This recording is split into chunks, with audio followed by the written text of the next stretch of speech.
बोल जयकारा बोल मेरे श्री गुरु महाराज की जय। बोल श्री परमहंस दयाल जी महाराज की जय। एक रोज इरशाद हुआ कि जयपुर से सांभर अक्सर जाना होता था। पहले तो मुंशी शिवनारायण नाजिम के मकान पर ठहरते थे। जब वह सेक्रेटरी हुजूर मुकर्रर यानी नियुक्त हो गए तो फिर त्रिवेणी सहाय कोतवाल के यहाँ ठहरना होता था। उनके यहाँ मुसम्मी यानी नाम रीखा कहार बड़ा नेक निहाद ईमानदार नौकर था। बड़ा खिदमत गुजार यानी सेवा करने वाला मेहमान नवाज और साधु सेवी था। कोतवाल साहब की हर एक चीज खाने पीने व दीगर यानी अन्य इकसाम यानी किस्मों की उसके जेरे तहत यानी अधीन थी और हरेक को काम में लाने का उसको इख्तियार था। मेहमानों की खातिर वगैरह पर सब कुछ खर्च करता था, मगर अपने निज के सर्फ यानी व्यय में कोई कभी चीज न लाता था। हता यानी यहाँ तक कि रोटी भी खुश्क खाता था।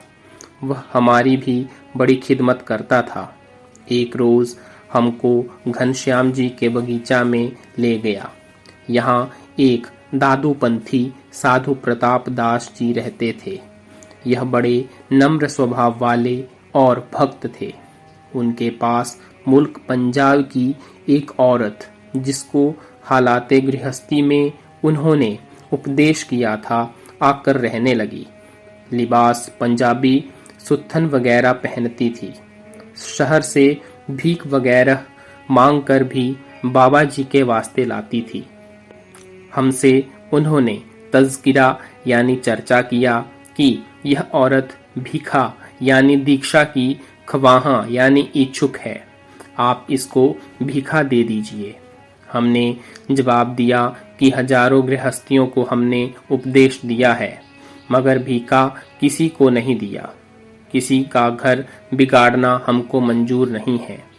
फिर उन्होंने कहा कि यह औरत बेवा यानी विधवा है, सिर्फ एक लड़का था, वह भी साधु हो गया।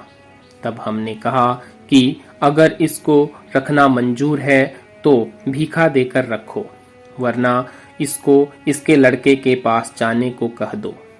इस लिबास में रखना नादुरुस्त है। उन्होंने कहा कि मेरे पास तो इस कदर असासा यानी सामर्थ्य भी नहीं है कि इसके वास्ते भगवे कपड़े भी मंगवा दूं। हमने कहा कि इसका बंदोबस्त यानी प्रबंध हम किए देते हैं। सांभर के बहुत से मुअज्जिज यानी संभ्रांत सेठ साहूकार उस बगीचा में हाथ मुंह धोने जाया करते और उस वक्त वहां मौजूद थे। हमने उनसे कहा कि बाबा जी महाराज उस स्त्री को बाई बनाना चाहते हैं, तुम उसके वास्ते कपड़े वगैरह का बंदोबस्त कर दो। उन्होंने चंदा जमा किया और उसी वक्त कपड़ा और बताशे वगैरह मंगवाए और तारीख मुकर्रर करके 10-20 दादूपंथी नागे जमा हुए और उसको प्रताप दास जी ने भीखा दे दिया। उस रोज वहां सेठ चुन्नीलाल रईस सांभर के लड़के सेठ हंसराज भी मौजूद थे। उनसे भी मुलाकात हुई और फिर कुछ ऐसी मोहब्बत हो गई कि करीब करीब रोज का आना जाना हो गया। कभी उस बाग में और कभी बाबा साहब के कुएं पर मिला करते थे। हमने उनको उपदेश भी दिया था और कुछ अमल यानी क्रिया दर आमद यानी सिद्ध भी होने लगा था।